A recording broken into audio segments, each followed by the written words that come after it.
নমস্কার বন্ধুরা, আপনারা সব কেমন আছেন? আশা করি ভালো আছেন। এই দেখুন, একটা 180 HR 180 মেশিন চলছে, বোরিং। আর এদিকে কংক্রিটিং চলছে আল্ট্রাটেক RMC থেকে। তো আর এই আল্ট্রাটেকের যেটা RMC কংক্রিট করছে ওটা পোকলেন দিয়ে হচ্ছে, এদিকে একটা পোকলেন দিয়ে টিমি পাইপ ওয়ারিং করছে। আর আপনাদের চলুন জালির দিকটা একবার ঘুরিয়ে নিয়ে আসি।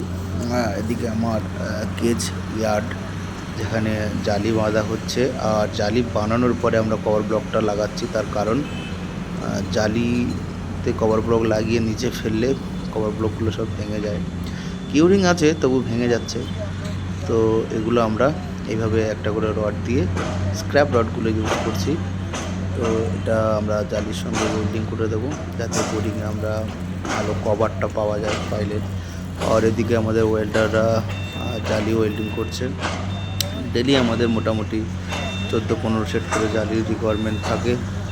তো এইভাবেই আমাদের কনস্ট্রাকশনের কাজ চলে।